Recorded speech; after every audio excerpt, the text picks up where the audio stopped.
Welcome to Fortress on a Hill. This is episode 36. Today I sit down with Tom Secker of SpyCulture.com to discuss the National Geographic series The Long Road Home.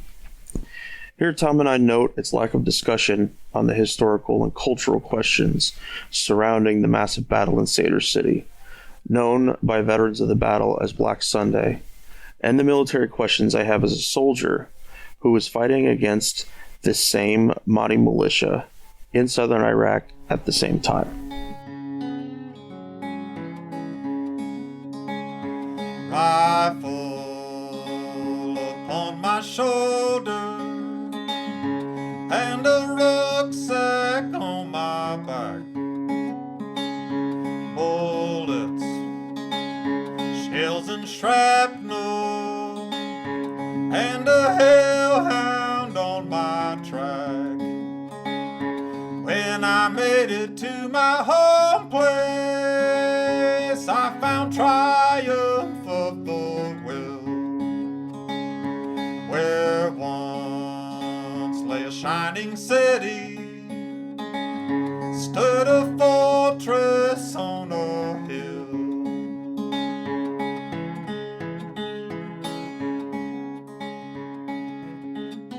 Welcome to Fortress on a Hill. Thank you for joining us. For those new to the show, Danny and I are two progressive veterans who take the military and veteran stories of the day and add some much needed context. Tom Secker, welcome back to Fortress on a Hill. Thank you for being with me today. Thanks for having me back. It's good to be talking to you again, my man. So, The Long Road Home. I really enjoyed your piece on it. I especially enjoy that you're a civilian who never served in the military looking at military things through a civilian lens. I think there are things that you pick out about it that somebody like me, or even if we were talking about former British military would. When we met with Ben Fountain a few months ago about his new book, and he had wrote some blanking on it.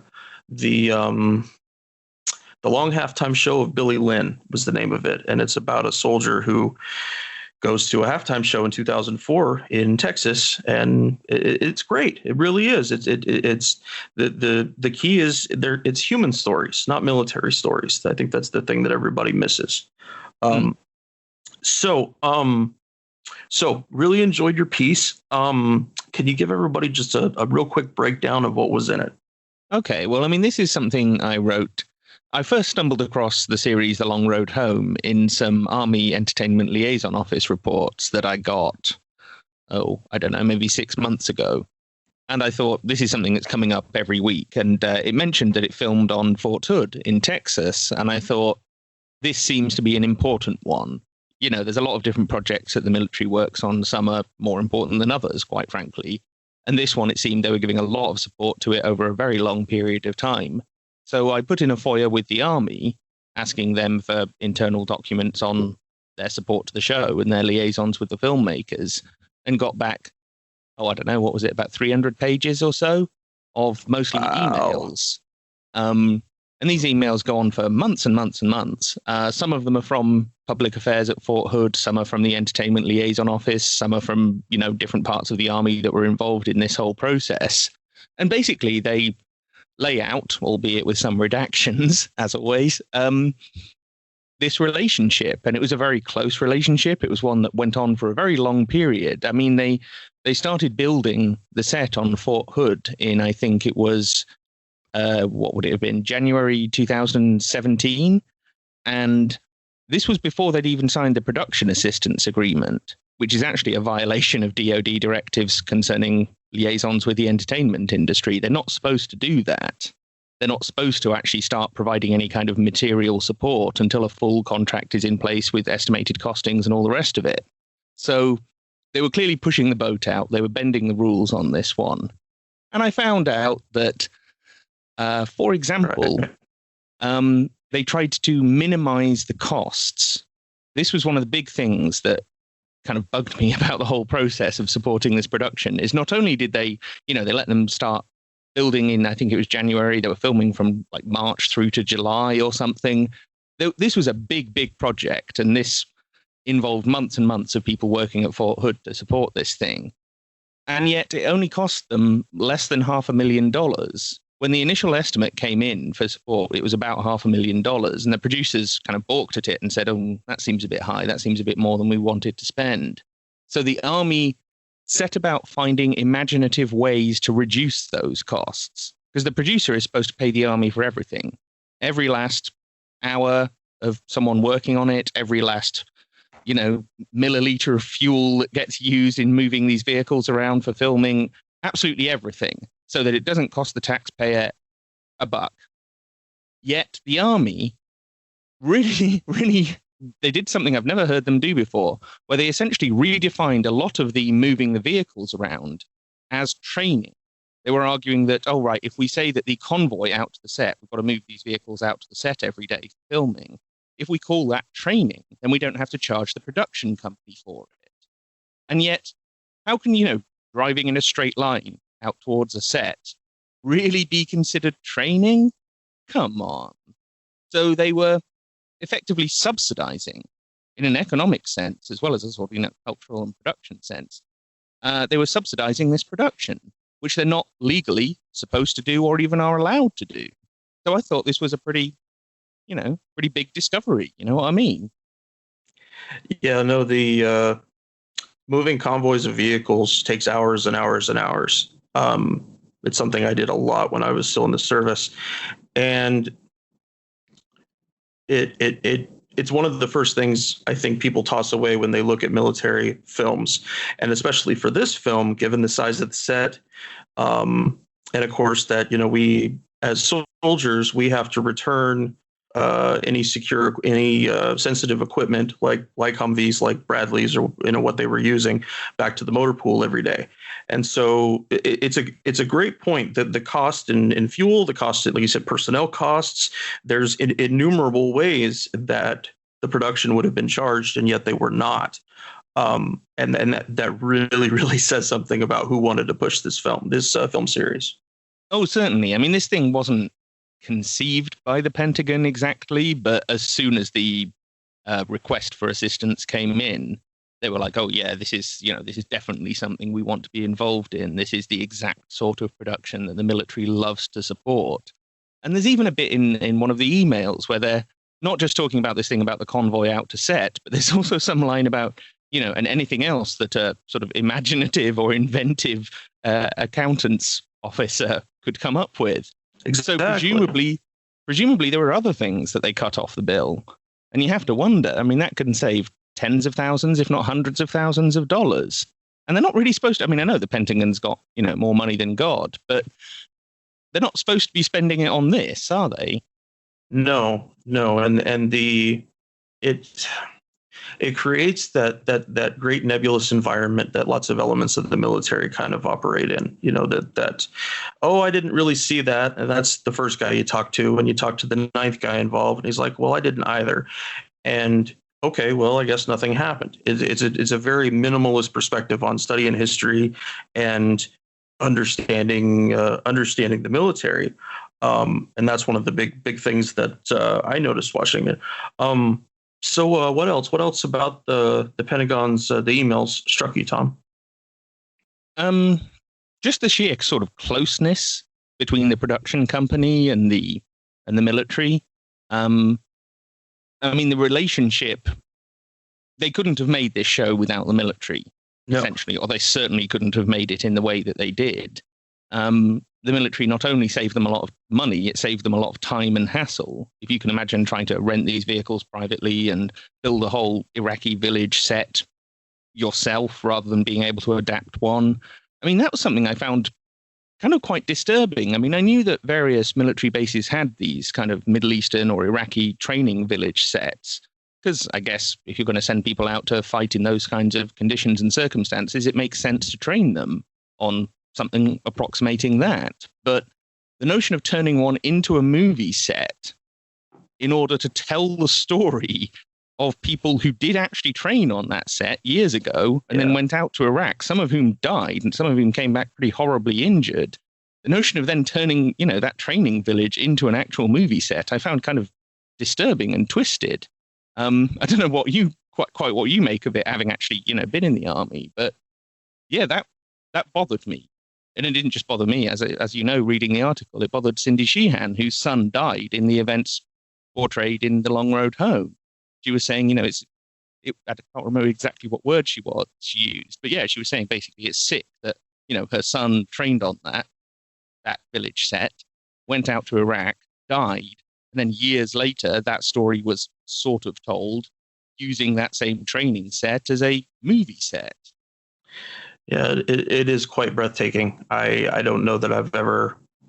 I don't know that there's a more low place in the connection to history in making that choice.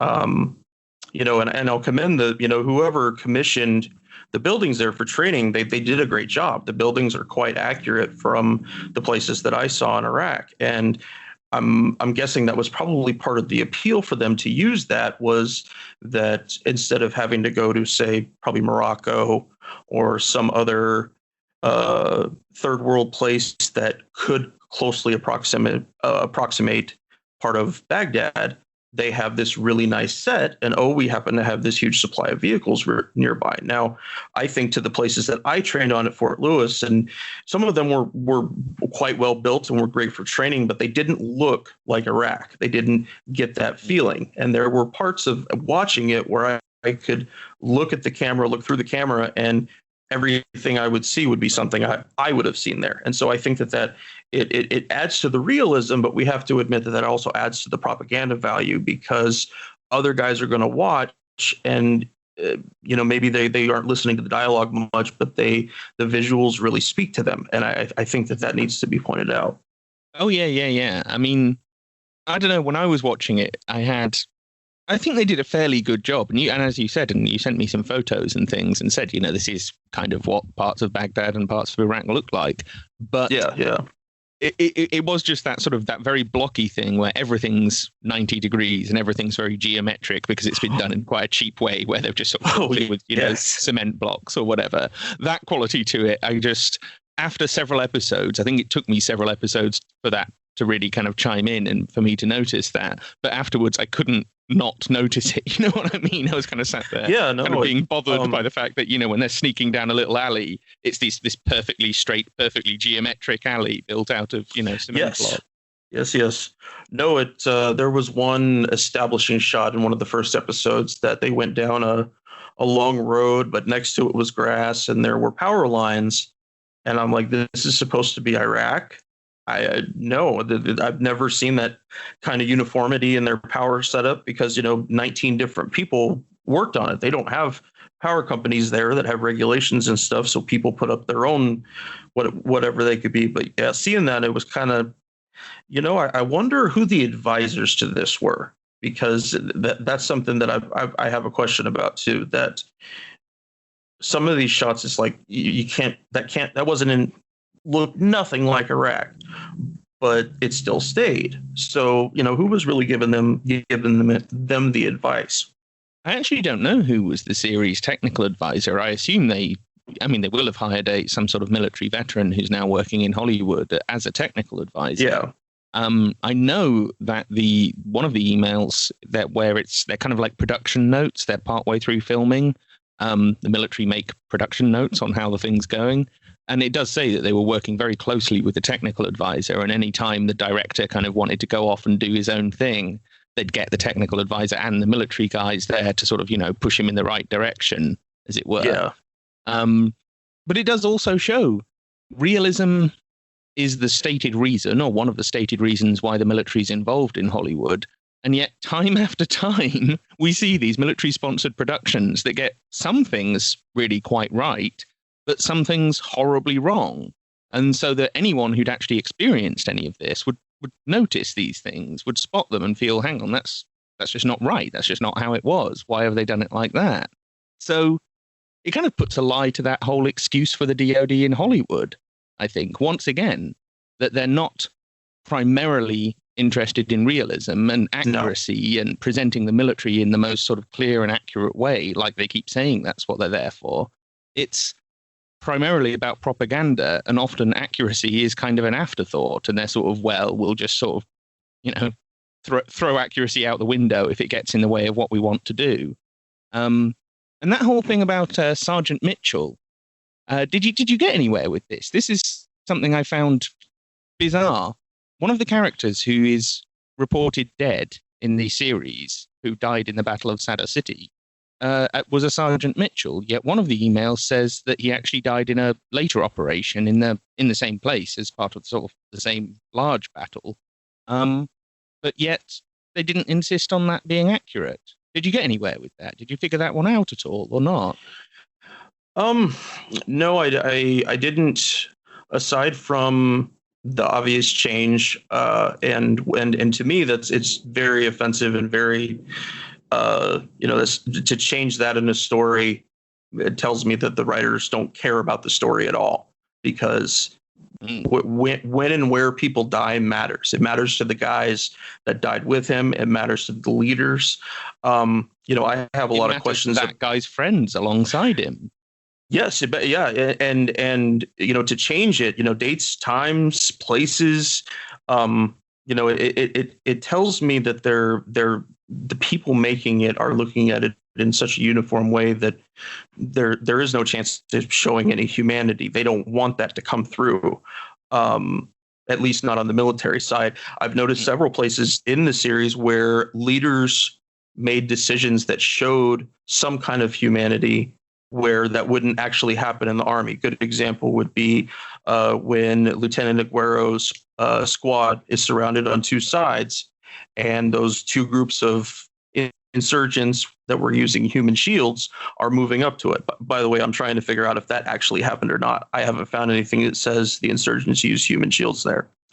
But there's a point after one of the insurgents starts shooting where the lieutenant doesn't give the order, and none of his men start firing. That would not happen in real life. I'm not saying about the lieutenant pausing or not wanting his men to shoot at a specific time. I'm talking about all those guys pointed at, there's not a question. It's not, did I get shot at or where did it come from? They can see the bad guy. Restraining them at that moment, that critical moment, would be almost impossible. One of them would have started shooting. And when one of them started shooting, the others would have started as well.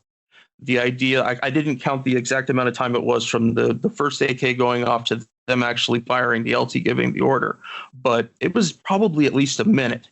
A minute is forever in combat. And so I really feel like that they were trying to establish that this lieutenant had more control than he would have had, and that the soldiers had more control than they would have had.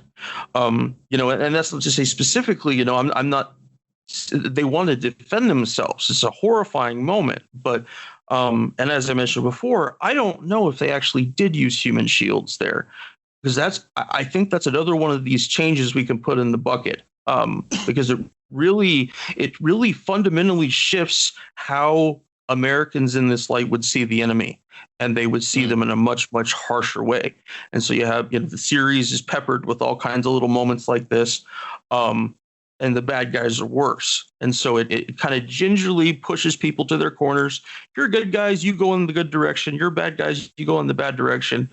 But nothing that really pushes them the other way. The one no, and I know what you mean. There's oh, sorry, go on. What was the exception to that? The one exception to that I saw was the sergeant that was wounded guarding the family.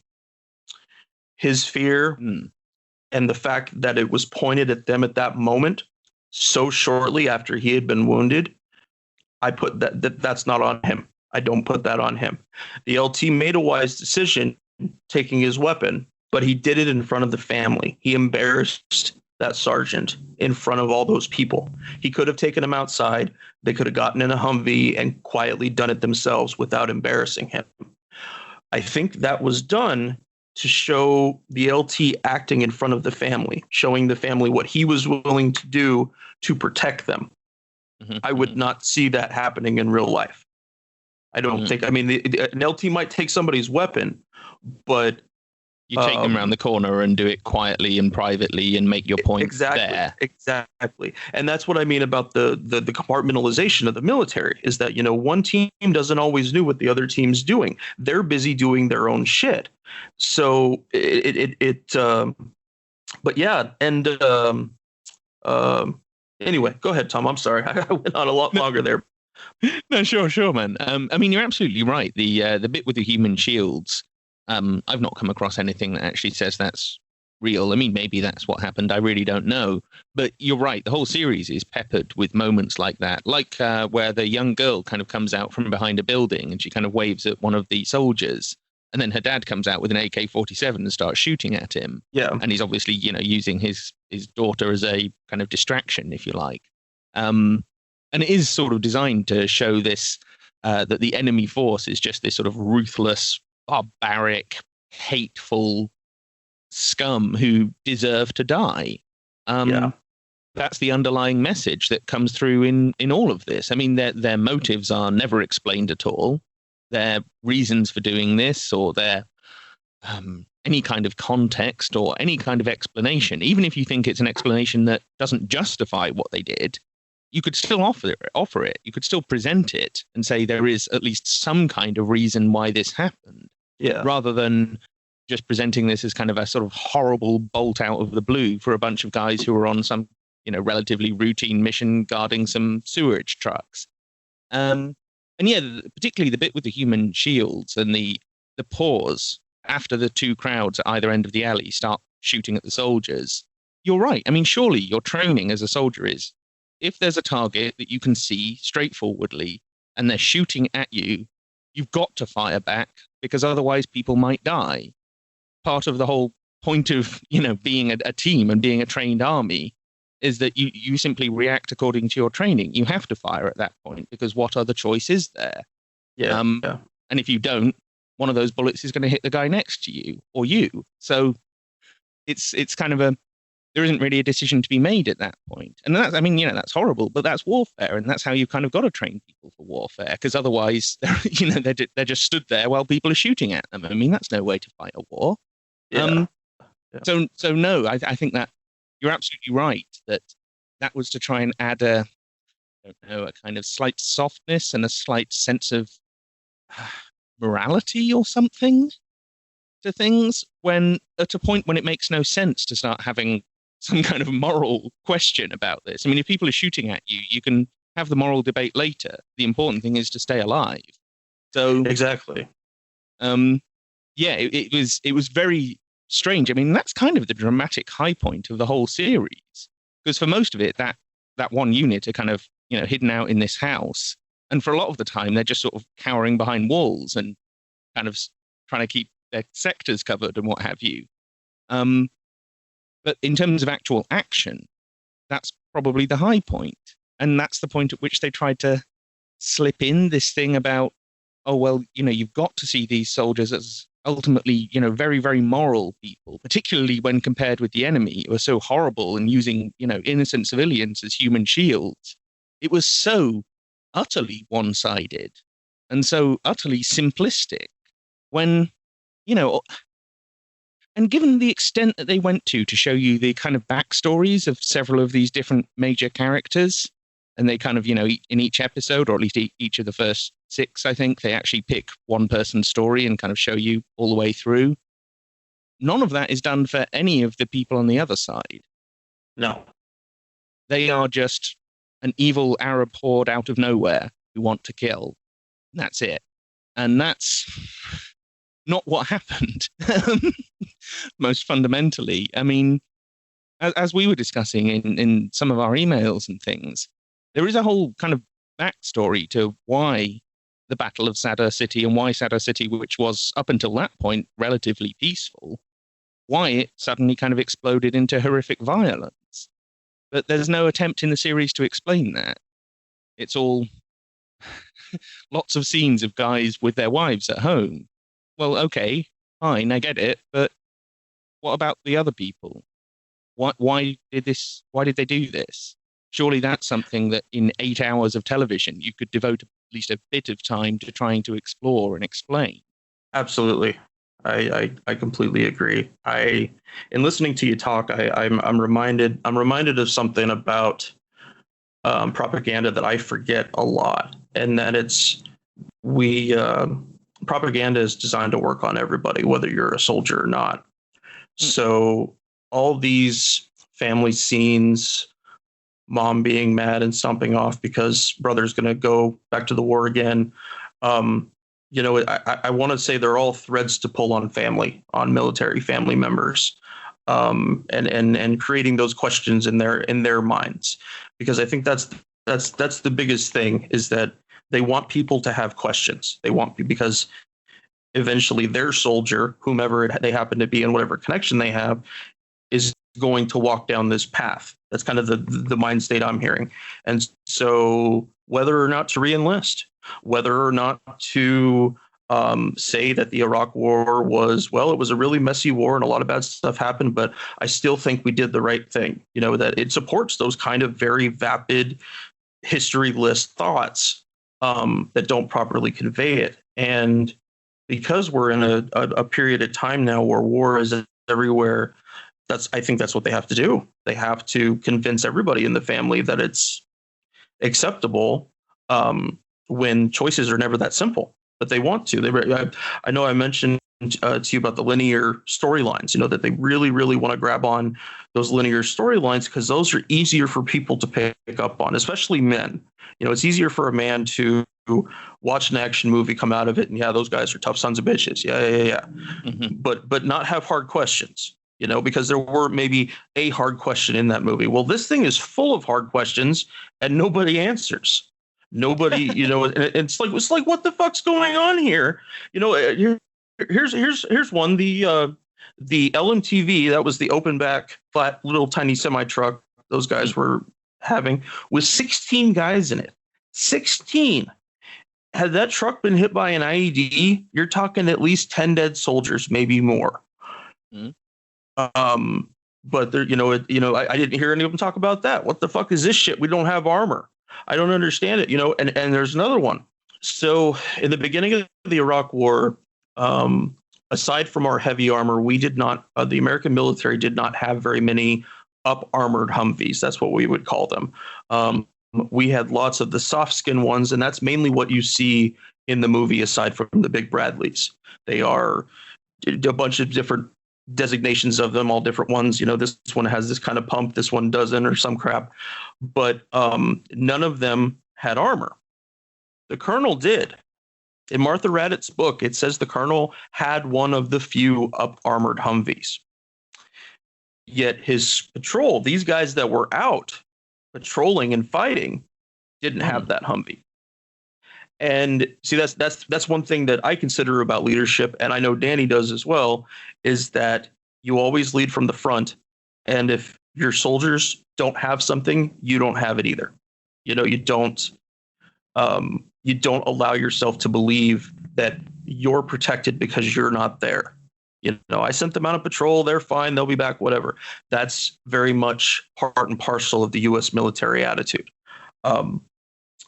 But anyways, Don Rumsfeld got asked by a reporter about that. There were letters being sent home for guys that didn't have body armor. Yes, there were some National Guard guys that did deploy with no body armor. And along with the unarmored Humvees, his response was, well, you go to war with the army you have. And as someone that studied the Iraq War and knows how full of shit Donald Rumsfeld is, what the hell was he talking about? They picked when to go. Yes, it was post 9/11 and they wanted to whip us all up and get us going. But they did. They chose when to do it, when they thought it was okay. Why not go with the right army? If we're so above board, if we're so caring about our soldiers, why the fuck did not an entire army of up armored Humvees and appropriately armored vehicles go into this war, as opposed to send in the fucking army you have? It's a macho male, I'm going to drive through it instinct, and it doesn't work in leadership. It doesn't. Leadership requires sacrifice, and those fuckers have no idea about it. the President Bush that just got that Liberty Medal back here for work with veterans. Yeah, those are the fuckers that thought that was a great idea. So, so if you don't mind, Tom, I was going to go through a little bit of my list here. I'll chalk off some of the stuff that we've already hit. Sure. So I want to talk a little bit about Sadr City itself. It was originally called Revolution City, and it was actually built in 1959, and it ended up becoming a stronghold of the Iraqi Communist Party. And they said that the resistance to the Ba'athist-led coup, Saddam's party, in '63 was very strong there. In 1982, the district was renamed Saddam City. It became known for poverty, and then it was renamed Sadr City again in April 2003. So there's a couple other points to hit about Sadr City, but this is more about the people that live there, the Shia Muslims. Our participation in the Iran-Iraq war certainly killed thousands of them. With the arming we did of Iraq during the Gulf War, you have all those deaths, including the ones that rose up following George Bush Sr.'s speeches telling them to rise up against Saddam and fight him. I want to say that the deaths there were around 200,000. Then there were the sanctions by the Clinton administration that caused widespread famine in Iraq. None of these were referenced whatsoever. According to this series, as I watched it, the war began on April 4th, 2004. Yeah, pretty much. Yeah. And that's also to include Martha Raddatz.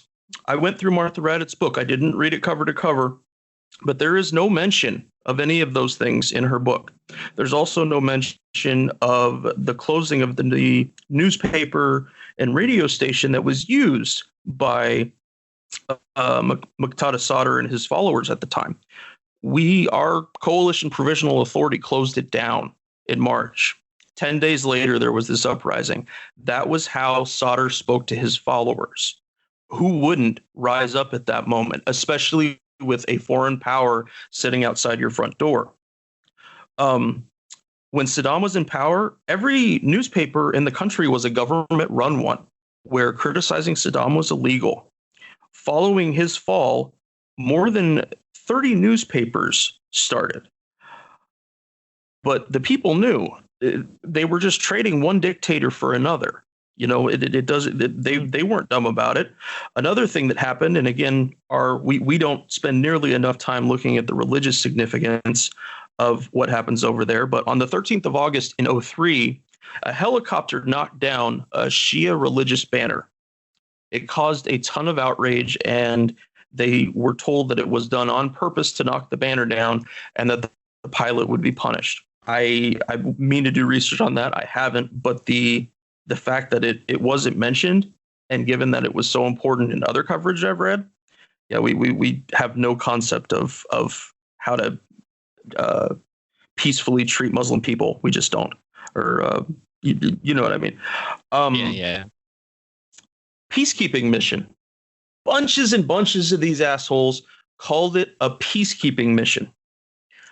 I was in Iraq during this time in April 2004. None of us called it a peacekeeping mission. None of our commanders called it a peacekeeping mission. The President of the United States, as far as I know, didn't call it a peacekeeping mission. I was there again in 2007 and 2008, and despite the province that I was in being very quiet, there was huge fighting still going on in Baghdad. Soldiers, we feel comfortable calling it peacekeeping when when no one's dying anymore. Different soldiers might just say other soldiers dying, but I'm saying nobody. So the fact that this series went so hard to paint a very early in the war spot as a peacekeeping mission, it's a bunch of bullshit. I was never told that as a soldier, and if I had, it would have just seemed beyond disingenuous. Religious mentions. Colonel Volsky, he says, God willing, and God will do this, God will do that a bunch of times in here. I don't know that anyone in the Army would actually fly for that. Because most people in the army are religious, but not very closely. So it was Certainly weird. not openly devout in that way. Exactly. Yeah. How in a professional sense, how would he consider bringing this in? We're not talking about a chaplain giving an invocation at the beginning of a ceremony. That's kind of typical and boilerplate. I understand that. But, I think you and I talked about too for your article, God willing, these guys will be the last ones to die. That, that movement of Sergeant Mitchell's death allowed them to hand this very specific spot to the colonel. The colonel said nobody else is going to die, and he did it. By God, it must be a fucking great guy. Or even more than that this must have somehow been fated from beyond. Yes. That's an element that I've noticed increasingly in particular in The Last Ship. You ever seen this big Navy-sponsored production TV show? It was produced by Michael Bay. And in that, they kind of openly invoke this idea that they've somehow been chosen by God to be on this mission. And it's not quite that explicit in The Long Road Home, but they do lay it on pretty thick, this notion that he's on some kind of almost divine mission. And that's, I just think that's a nasty way of weaponizing people's metaphysical and religious beliefs in order to sell them something which, as far as I'm aware, most religions think is morally wrong. Most religions don't morally justify warfare. Regardless of the number of wars that have actually been fought in the name of religion. I get it. But, for the most part, when they explicitly state their morality, it's anti-war. Yes. So the notion that this guy would be almost the embodification of God's will is screwed up. And it's sold in this sort of emotive way, this emotive, dramatic way, where you're not in any way encouraged to think about, well, hang on, what's the implication of this scene? You're just supposed to get sort of caught up in the emotion of it and think, oh, he's a nice guy and a good Christian, and God bless him for being out there, kind of thing. Yeah, it's thoughts and prayers. It's that very light touch to things, because people we've kind of all been conditioned that if we notice something's really serious, we either have to dive in deep or just avoid it, because it I think it's just a little bit of nervousness, but I think it scares us. And especially with war and the military are incredibly touchy subjects. So, there's so much in here that is nonverbal. It's not even stuff that they did. I made a list when you're talking about the religious part of it. I call them mythic action scenes. Very much the horse charge in 12 Strong. The colonel, while he was briefly out, and again, this was hours and hours. It's not an examination of the actual fight, but in the very brief time in the series that the colonel was outside the wire on a patrol trying to get his men, he managed to remove a grenade from a soldier's pouch before it exploded. It had gotten shot, and he managed to get it out of his pouch and throw it before it exploded. Would never have happened if the grenade had not exploded at that point, and its fuse did go off. He wouldn't have had time. But it's real easy to add that into his pile. Add that to things that he's done that go like that. Another one was when Staff Sergeant Miltenberger was at that intersection with the bird. Remember, it was like a crow or a raven, and the colonel, and they tied those two events together. They tied the time of those two things. Who the fuck knows if they actually happened at all near each other? But we're supposed to look at that the colonel saw the bird, and suddenly, hey, we got reinforcements. We're going to be okay. Suddenly, Staff Sergeant Miltenberger sees the bird, and he knows that's dangerous. And it's like every once in a while in real life that does happen, but it has nothing to do with each other. It's just that you got an inclination of something and went with it. But it does. It just adds to that stack. Wow, this guy's really sharp. Wow, nobody else died under his command. Wow, he was able to pull that grenade out. It just adds to the pile of bullshit.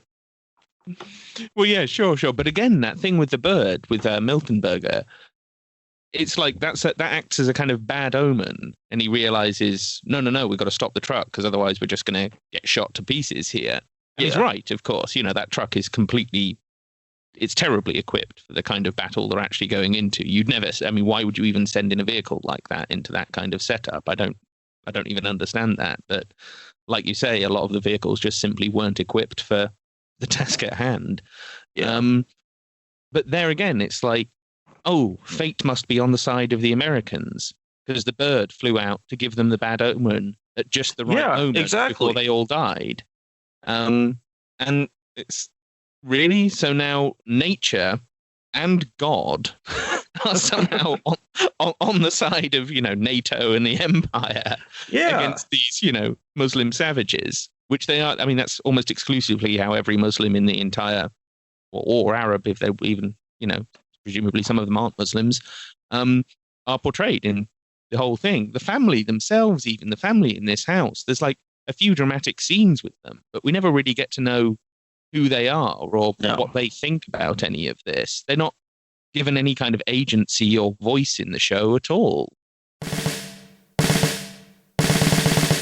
Hey, everyone. I really hope you're enjoying the podcast. But truth be told, I need your help. No, I don't need you to move a couch or borrow a leaf blower. No, I need you to hit pause on your podcasting app right now and share this episode with somebody you know, somebody who you might think might be receptive to it. It could be a friend or relative who's considering joining the military, or a veteran you know who might be interested in hearing a little more truth in their news about military and veterans. We rely on you all to help us reach as many people as possible. So please hit that pause button right now and share this episode with somebody. Sharing all done? Good? Okay, good deal. I know Uncle Al will cuss a lot listening to the episode, but he'll appreciate it when the cursing stops. Now I want to mention something about Patreon. We are always in the market for more Patreon supporters. So if you get the chance, please come out and support us. You can support us for as little as $1 a month. And what do you get for your dollar, you ask? Well, you get a 1-minute drop on any topic you choose once a month. Just email us your question or comment, and we'll give it the old Henry Danny breakdown on air. Guaranteed to have 60 seconds of our time. We may spend more on it.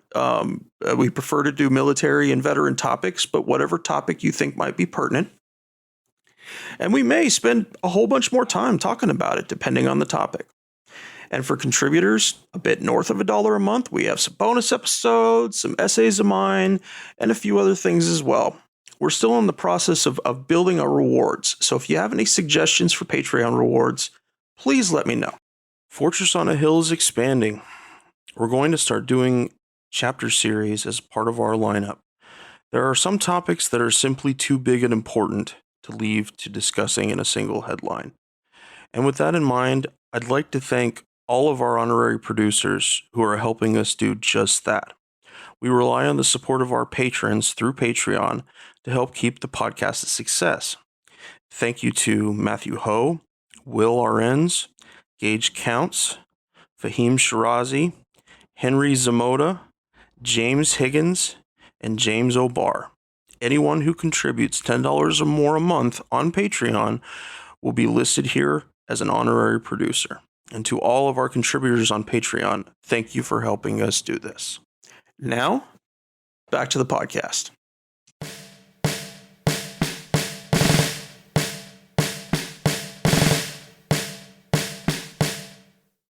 The more that I see moments like this in military films, the more that I know that there's nothing really of substance of it. For example, you mentioned about the family. I'd made a note about that the dad made a comment. Yes, the interpreter's father said he's grateful to the Americans for freeing them from Saddam. My question is would he really say that? I mean, I guess it's plausible. And his wife asked him why, and he says it's different this time. And the wife asks how, and the husband says he feels it. You know, the only agency given to these people is American agency. is that when they're, when they do what they're told, when Jossam, does exactly, remember when he went to help his father with the pills and everything, and that soldier was right at the cusp of shooting him. But again, yeah, they're tied up on the floor crying. They could be anyone in any number of situations. And again, we don't know how they feel. We don't know actually what's happening there. So the mistake with that, the putting the wounded soldier in charge of guarding the family, that could have been fodder for a massacre just right there. Not just a wounded soldier, but a wounded soldier who's having a panic attack. No, and you're right. No, he's some guys get wounded and they don't care. But no, I want to say there was a ricochet or something on his lip. It was something. It's a ricochet. Through the wall, a fragment clips him in the face or something. Yeah. But yeah, no, it did. It terrified the hell out of him. And again, that's an understandable state of being. We get that. We get where he's at, panicking and wanting to get away from the thing. But then he's set downstairs to guard the family. And I'm like, oh my God, this is horrible. I mean, even if you're short on people, which the lieutenant, despite being trapped there, wasn't short on people. He had manpower to do a few things if he needed to. Puts him in charge. Watch these people, protect them, make sure they're all safe. I was wanting to get up and punch the shit out of Lieutenant. Who is portrayed so well. I mean, you were talking before about some of the kind of almost sort of magical things that people do at times in this series. I mean, there was one with him just after the ambush has taken place. When they start going down the side alley to find a house to hole up and a taller building so they can have some kind of observation point on top, he's walking straight down the middle of the alley, which makes no sense if you've just been ambushed because you don't know that too. Yeah. And why weren't the military saying no? He would never in a million years just be walking straight down the middle of the alley in the most exposed possible position he could have chosen. And then there's the bit right at the end, or I think it's right at the end of the 7th episode, where he's chasing the tanks down the street because the tanks have gone past and missed them. And he must be running for a couple of 100 yards through buildings that, as far as we're concerned, are just full of gunmen shooting at him. Exactly. Yeah. Yet when it comes to, like you say, making a straightforward sort of tactical decision about, where am I going to station my personnel, which roles am I going to give to which people, he makes this most appalling blunder. But it isn't really treated as his blunder. It's treated as it's the soldier's fault. The guy who's just been hit in the face. It is. The guy who thinks he's been shot in the face. I mean, anyone who thinks I've taken a bullet to the face is going to panic, aren't they? Because that's just shock straight up. Yeah. I mean, maybe if it, you get, I don't know, a smaller injury in the leg or something, it wouldn't have the same effect on you. But, your face, your head, it's a very sensitive thing. So you can totally understand his reaction. And like you say, it just makes no sense to send him down to almost the most difficult role in the whole house. People he can't speak their language. How are you supposed to guard people when you can't even talk to them in your own language when you're suffering a panic attack? It's absurd. And like you say, the Lieutenant Aguero, I think his name is, comes out of the whole thing shining. He's supposed to be one of the heroes in all of this. It's bizarre. It is what it is. It's kind of bizarre and irrational when you actually start picking it apart. No, it is. There's quite a few things here that I had questions about stuff that he did. Example for one thing for him is that they keep saying they don't know where they are in the city, that they don't understand where they're at. And that may have happened in the first moments of the ambush, but after a time, they know where they are. I mean, they may be off by 500 meters or so, but they can go to their map and look and say, okay, we're close to this, we're near this. The series makes it seem like the other military forces had almost no idea. We know that they're in these or 4 blocks or 6 blocks. I don't think it was like that. because that's one of the first things that you do when you get ambushed and stuck somewhere is you figure out exactly where you are. And again, you might be a little off, but to be so far off that the entire through the series, it's like we still don't know where they are. We're going to have to push through this whole long road to find them because we don't know. Well, they may have had to push through the whole long road, but yeah, they're going to be in this little section. That's where they are, is what we should have heard somebody say. And we didn't get that at all. Also, the staff sergeant that is second to the lieutenant in that ambush squad, he is right on the verge of mutant, or not mutiny, but actually he's past insubordination. Some of the things that he questioned the LT about, yes, he does speak the language. I think they kind of wanted to make that a 1-2 punch where you got the combat version LT and the experienced sergeant, and we're going to listen to the experienced sergeant who wants more violence for some reason. I think that that was definitely purposeful. As it's a real common thing in the Army. You have an inexperienced officer or inexperienced at their particular level with a higher ranking NCO, and it's how people go up the chain of command. For every commander, every general, there is a command sergeant major that advises him. And so I think that they took that NCO thing for a spin. This guy had been deployed before. He speaks Arabic. He is suspicious of the family pretty much the whole time, despite the fact that he speaks Arabic and could have sat there and listened to him for hours and know what was going on.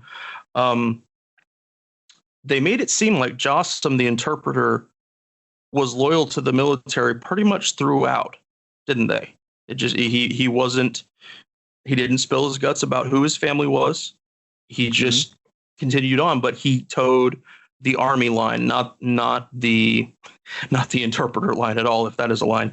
But as far as that, the questions that he was asking through the series, I think, are valid questions.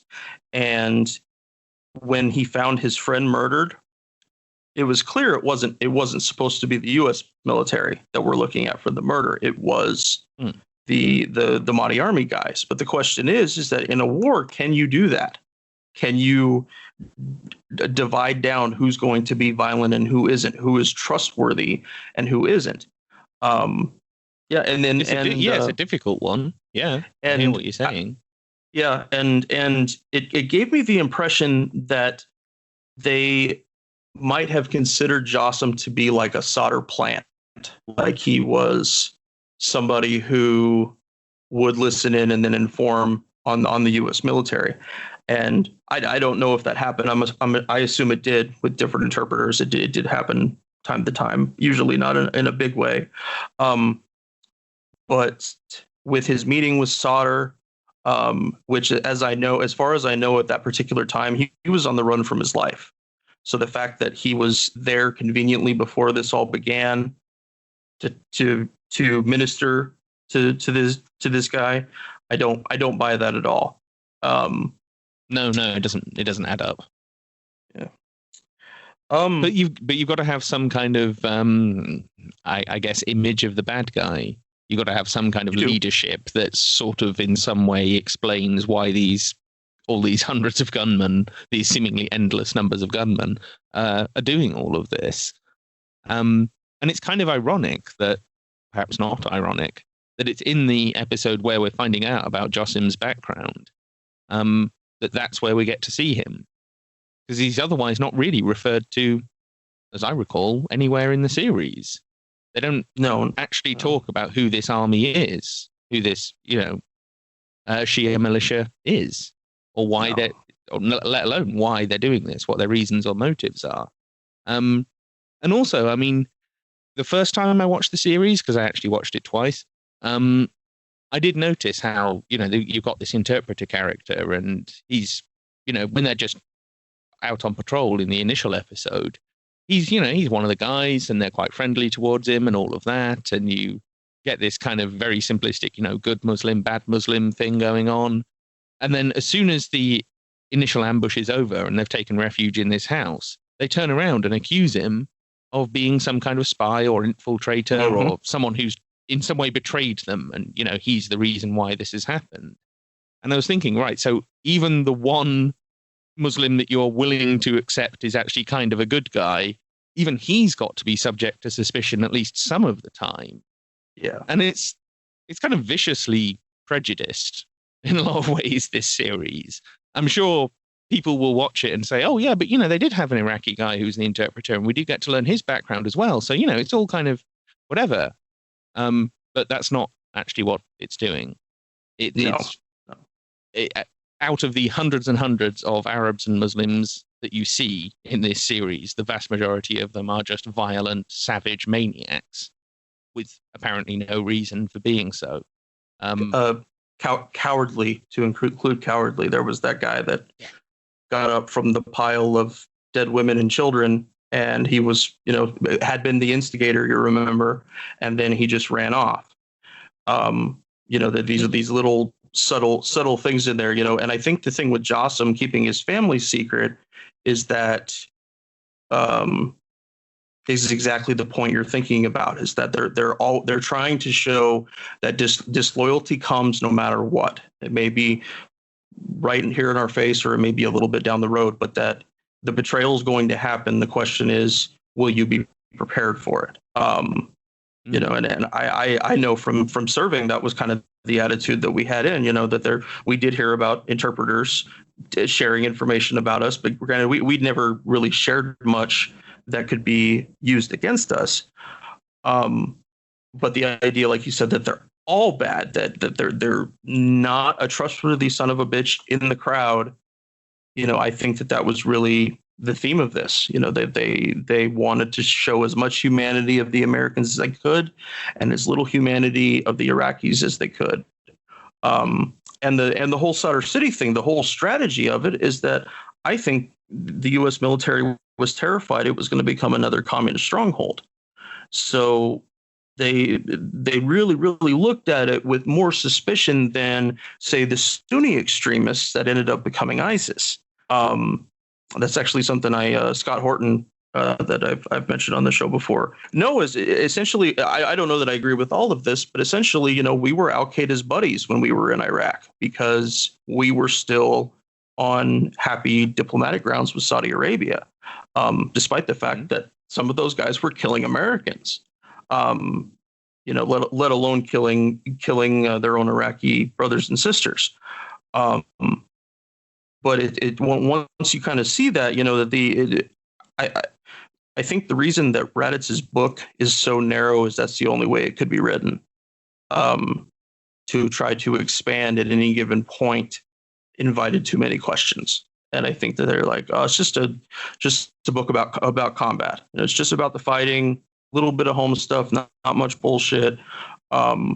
But no, they don't talk about overall strategy. They don't talk about, I haven't heard any officers worried about their men making it to the end of the day. And I mean, NCOs or officers, any leaders worried about their men making it through this. Milton Berger. I forgot to mention something about him. It showed that he had a dream while he was deployed, that when he went to Kosovo. Do you remember that part with the woman that approached the checkpoint? Yeah. Nothing like that happened. As far as I know, historically, Milton Berger hadn't been deployed before then. His bad premonitions came from his experiences with, I want to say, his uncle or dad that was a Vietnam veteran. And so he had very natural, normal instincts of being afraid going into battle, having heard from a relative. But they tried to change that around, that instead of the premonition being someone who had served in a previous war and had been harmed by it, we have somebody brand new to combat, and what they saw is exactly what we wanted them to see. Really? So that whole thing about the sort of flashback to Kosovo and the woman running onto the minefield, that, as far as you know, never happened, which is what this whole series is based on. Mm-hmm. So pretty heavily. No, I worked on that one for quite a while. I wanted to know. And also, is at Kosovo, I don't know how long it's been since we've had active combat operations there. The MPs that I knew when I was just a young private that had served there, it was a peacekeeping mission. None of them had seen any combat. So I think that was plucked out because it for people that served around that time. Memories of deploying in Kosovo or battle buddies that deployed in Kosovo would have been very recent. And it ties in all of those bonds between earlier conflicts and others by saying it's always the bad guy. Americans are not the bad guys, or Americans cannot be the bad guys, more likely. We heard lots of people say that, that we don't want to be the bad guys and everything. It's like, well, sorry, saying the words doesn't change it. Show us how you're not. So yeah, I plan to spend a whole bunch more time digging into this. We learned very, very little about Thomas Young, about his injuries, about and most especially what you pointed out, Tom, about his anti-war beliefs following his injuries and how those were portrayed in the show. I've actually been thinking about contacting his mom and speaking with her. I think that I know that she had mentioned in her interview with was it with you, or am I thinking of Cindy Sheehan? I'm thinking of Cindy Sheehan. Yeah. Okay. Yeah. But no, I it's horrifying to me that they would tell the story of someone who, in that case, was changed so radically by the war he was in, and not honor that about him in the least. Show these stupid signs and again, I think you and I talked about they're mentioning that they weren't overtly political. That was kind of how they wrote it off, not overtly political. Have you ever met an anti-war activist who ever had that stupid thought? I mean, politics. It's all politics, and if people aren't willing to at least listen, But yeah, it's horrifying that they didn't include some of that stuff. Well, I thought the episode focusing on Thomas Young was actually probably the best episode of the whole series, for various reasons. But from a propaganda point of view, is probably the worst, because he's presented as a young guy who's, he wanted to get deployed to Afghanistan. That was the war that he thought he wanted to go and fight. But for whatever reasons, he ends up in Iraq, and he's not exactly gung ho about it. He's kind of seems like quite a sort of seriously minded young man, but he's not in any way sort of flash about it, or wants to be out there shooting at people, or thinks that this is somehow cool or whatever. Then he suffers this horrible injury, ends up paralyzed, and we get to see some of his suffering, and we get to see the problems with his girlfriend, and we get to see him kind of losing it in the car one day and talking about all the things that he can't do anymore. But that's never really tied back to the war itself. We kind of get to sympathize with him and his suffering, but the ultimate cause of it is never articulated. And then we get to see him becoming a peace activist, and he goes to Camp Casey and he meets Cindy Sheehan, and she told me that's where she met him. That kind of essentially actually happened. But that was one of the most stunning things in these army emails, is that the producers asked the military's permission to have people wearing T-shirts with anti-war or peace slogans on them, and have a few banners up with peace slogans and names of organizations and what have you. And as you say, the army reviewed the list, went down them, and they said, well, since this actually happened, and because they're not overtly political, it's all fine. And like you say, I'm thinking, well, how on earth is being a peace activist not political? You're talking about a government policy of war, and that you're opposing it. How can you oppose government policy and that not be political? It just doesn't make any sense. Nope. Like you say, it's kind of the most dumb thing in all of these 300 and some pages of emails. It's probably the dumbest thing in there. I mean, I'm glad that they said yes, and that they actually included that scene in the series. But I'm kind of like, well, why? I mean, if that's what actually happened, why did the producers feel they even needed to ask that question? How spineless are they? And then the big letdown, the massive anticlimax in that scene, is that they just bring up the swelling music, and you see Thomas wheeling up to the microphone, and there's people clapping and whatever, and he says nothing. There's no dialogue. There's no, this is my experience. This is why I changed. This is why I signed up in the first place, and how I then became a peace activist as a result. Yeah. And that could have been enormously powerful and could have put a different complexion on the entire series. Because you sympathize with this guy. He's very much presented in a sympathetic fashion, and the actor is a good actor, and you like him. And yet they kind of take all of that build up, and then it's just nothing. It's just some swelling music and a bit of slightly slow motion camera work. It's just emotion. There's no actual idea there. There's no attempt to articulate or explain or explore anything. And like you were saying before, this almost pathological aversion to actually talking about anything serious in a serious way.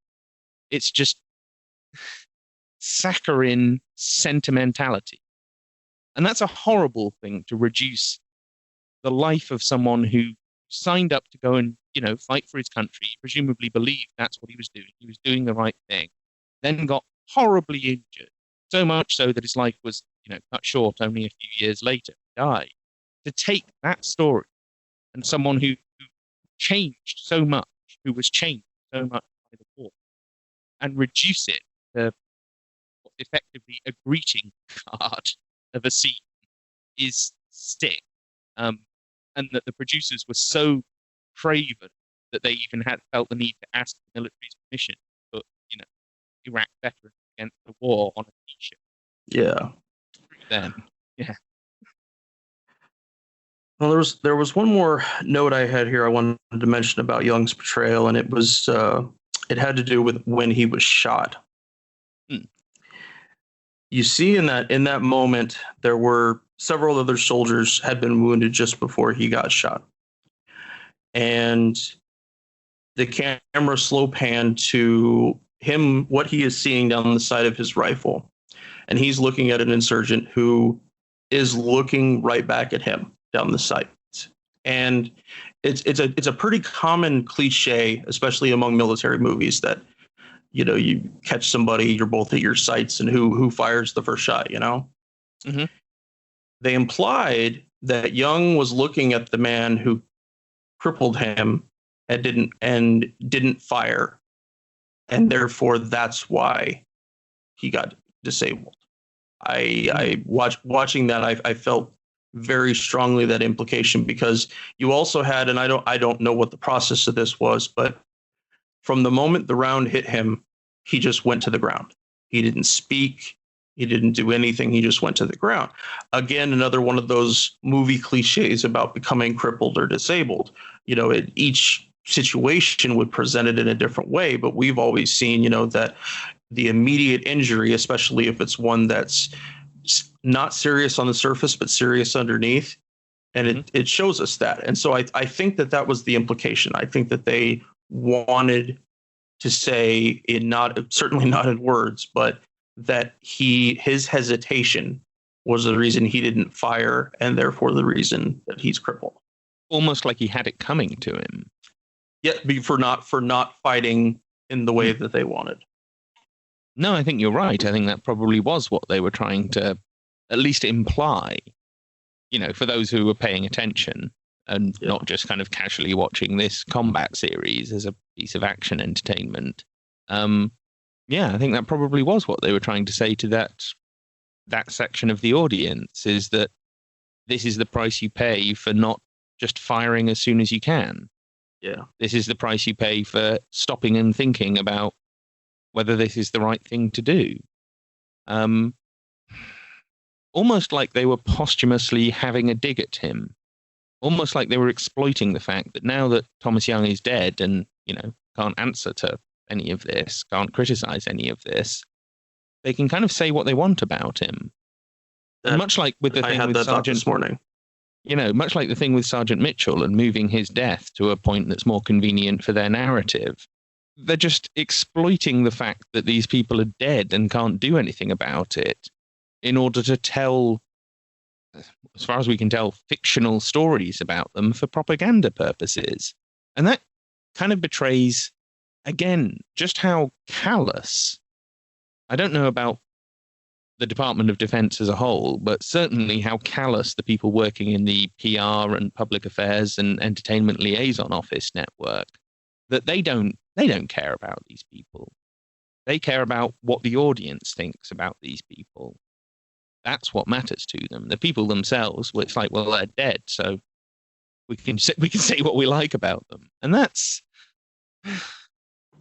I mean, you know what I mean? We expect a certain amount of political spin from any organization or institution. Sure. But most organizations and institutions, firstly, their employees don't die on the job with alarming regularity. Yeah. And secondly, they don't exploit those deaths in order to try and get other people to recruit and sign up or advocate or send money or whatever it is they're trying to get them to do.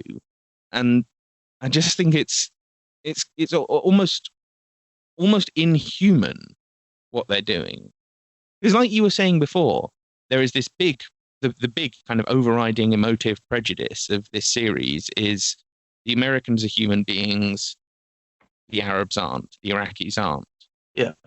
But they're also saying, you know, somewhat more subtly, that the one guy who, because of what he suffered in this war, turned against us, turned against the military way of life, turned against the empire, turned against the war, he's also subject to a bit of criticism and a bit of skepticism and a bit of character assassination.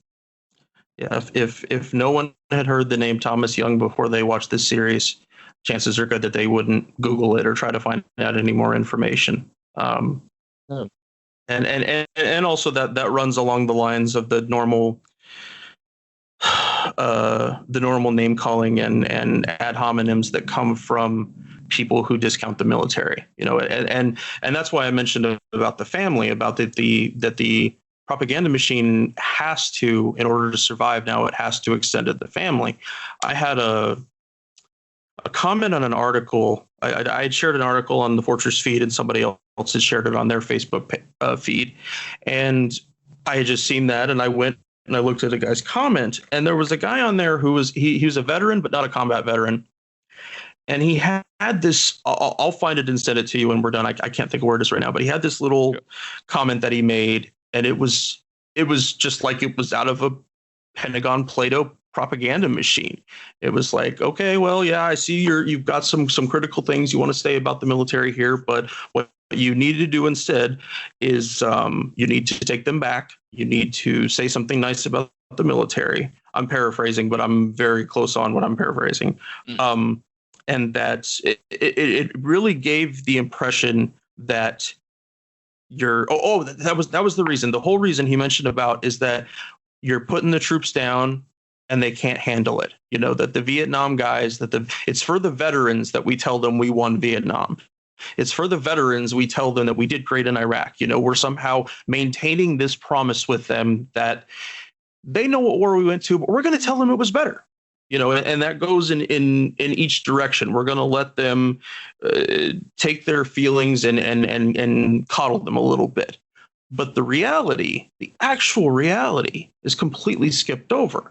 And you have all these different people like that guy on Facebook I mentioned that are helping defend them. So many different part and parcel people, deep emotions, and then we defend against the attacking force, the attacking idea. And so it you know, in a society that doesn't value intellectual thought nearly enough, that it works really well on a society of people who has the kind of issues with education that Americans do. It works. It ties right into them, you know. And I haven't watched Band of Brothers or Saving Private Ryan in years, but at least those movies did not they did not tear apart history. You know, they didn't go and rewrite it to be as favorable as possible. You know, there may have been things I haven't gone through Band of Brothers in that way, but no, sure, it was, you know, the questions that it brought up, the things that the men did to each other, to the enemy, you know, it was accurate. And so if you're somebody that's already been conditioned for so long to protect the military, there's no reason you stop now. You'd watch The Long Road Home, and wow, those boys sacrificed a lot for our freedom. That lovely freedom blanket we like to throw over ourselves.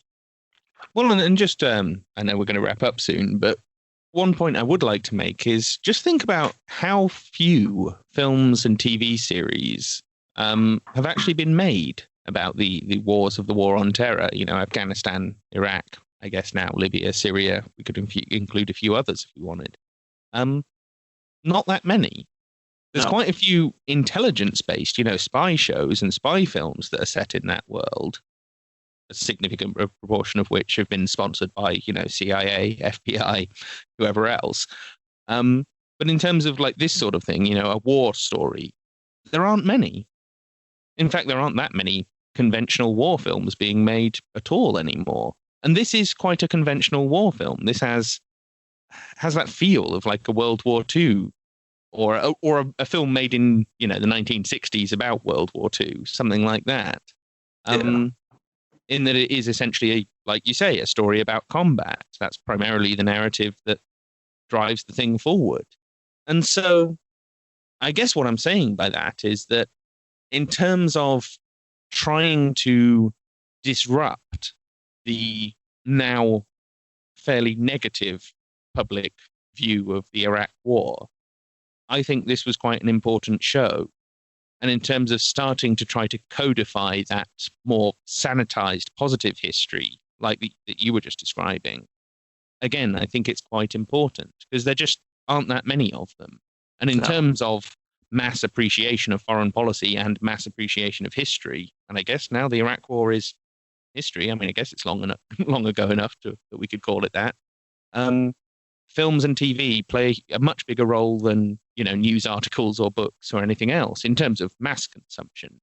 Yeah. And so something like this, especially on a channel like National Geographic that has a reputation for, documentaries and quite sort of staid, realistic programming and quite almost the more intellectual programming that you get tends to be on something like National Geographic.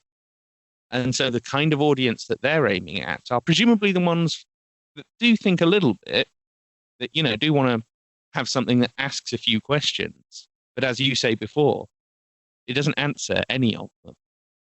It almost systematically avoids answering any of them, except in the most basic, superficial, ahistorical, emotive way. And if that's what they set out to do, then I guess they accomplished it. But yeah, it's not something either of us, I think, particularly enjoyed watching by the end. No.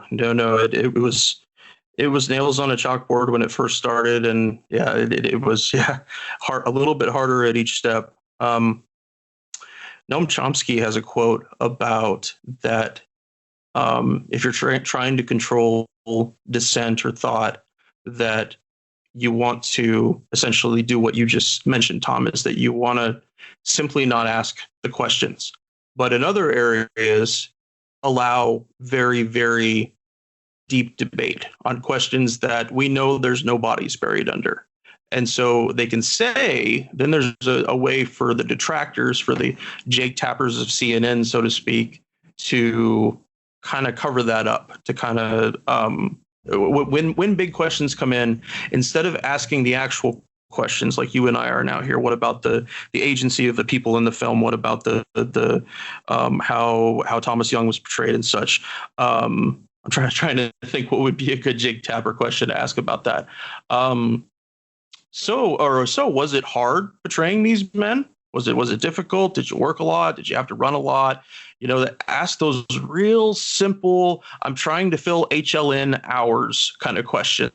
Mm-hmm. And they call it journal. And that's, I'm sure you've seen it these days, that's what we have to view on TV, but people trust it. People trust that stuff. There's that, we all have that automatic wanting to trust things stuff. Well, America just floats it out there, that they're trustworthy. And that's the thing, is that people should be willing to do what you and I are doing right here, but that's not the amount we consume. We consume a lot more TV and a lot more film than we ever could probably go through and analyze. Look, if it's historically based, is it accurate? Whatever lens we're looking through at the moment. You know, it allows the people that are the real, you know, the people that use the true believers. You know, you have your true believers, and then you have your people that kind of push them in the right direction. That guy that I mentioned on Facebook, he's a true believer. He really believes this stuff. And then it moves a little bit above him, and they know it's different. You know, you get guys that, you know, we've had some pretty intelligent generals in the last 20 years. They're not dumb. They know exactly what they were a part of, and they just don't talk about it. They go to do their C-SPAN interviews and go work on their new network TV jobs, and they just don't bring it up. They bring up other things. They bring up other things that make it seem like they're analyzing leadership and that they're keeping tabs on the military when they're not. They're just helping it. So. Oh, sure. The route from whatever, being a military officer with some kind of public profile into being a all-purpose military analyst for a news network. And you've got to think, I mean, even if you spend 20, 30 years in the military, there's still going to be an awful lot of things that you don't know about. There's still going to be an awful lot of things that you've never experienced yourself, have no specialist knowledge of, have no colleagues that you've spoken to about at any length. And yet it seems like, oh, well, you're a whatever. You reach this level in the hierarchy, therefore we'll stick you on the news and ask you any military question we have, which will usually be something fairly simplistic and superficial. And so I guess they're kind of qualified to have some kind of opinion on it. But it's not like they're experts, but they're presented as though they are. They are. And it's kind of an extension of that idea you mentioned before about from the British military recruiting about the boys seeing the parachutists. That, you know, generals have that too. We see generals in everything on TV, and they're trusted and they're hard and they can fight if they have to, even if they're old and crusty and look like they're a million. That we could still send them in. You know, that's the TV generals thing. But it's exactly like you said. You know, and what's the old saying about wise men know what they don't know? You know, it's that. They present this front of being, you know, I'm the general, I know this, and I went to airborne school, and people throw it in their trust pile and say, okay, he's in 30 years in the military, he must know what he's doing. And it's those kind of simplistic thoughts that become series like The Long Road Home. So it's those kind of, it's just propaganda. I can't think of another way to think of it right now. So. No, I think that's accurate. And you're right. I mean, in some ways, The Long Road Home is just a sort of 8-hour docudrama version of the exact same thing. Perhaps more emotionally engaging and emotionally persuasive. It's less relying on that sort of expert talking head, trust the authority element, because there isn't, you know, there's nothing to camera in this series. But in terms of plucking on your heartstrings and in terms of planting little ideas and little emotional attitudes in the audience's head, I think it's actually an extremely well crafted and cleverly crafted piece of propaganda. Agreed. Yeah. Sorry, I can't think of anything else to say. It's all good, man. That's probably a great place for us to end today. Okay. So, but what, having one of those memory kind of days, I'm sure you can tell. Thank you so much for coming on the podcast again, Tom. I really enjoyed discussing this with you. Like I mentioned before about with Ben Fountain, I think that analysts, intellectuals such as yourself, looking at military things through that civilian lens and asking them to help it make sense, I think that's amazing. And that's really what we need. You know, I wouldn't have stumbled upon this had you not suggested that we work on it. But I'm really grateful for the opportunity. And although it it pisses me off to no length, it crystallizes where people are in normal discourse as far as the military. That they can make something like this, and a whole bunch of people don't get up in arms about it. It shows you how good they're getting. So. But thank you for being here, Tom, and I hope we have you on the podcast again soon. Yeah, I mean, thanks for having me. It's always good to talk to you.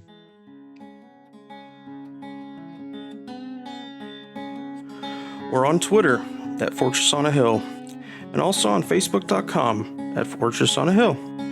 You can find our main blog page and our full collection of episodes at fortressonahill.com. iTunes, Stitcher, SoundCloud, Patreon, Spotify, you name it, almost anywhere you listen, we're already waiting for you. And hey, we're always in the market for more Patreon supporters. Please consider becoming a contributor at patreon.com. If you're not into doing a monthly payment, think about giving us a couple bucks on PayPal. The link for that is in the show notes. Skepticism is one's best armor. Never forget that. We'll see you next time.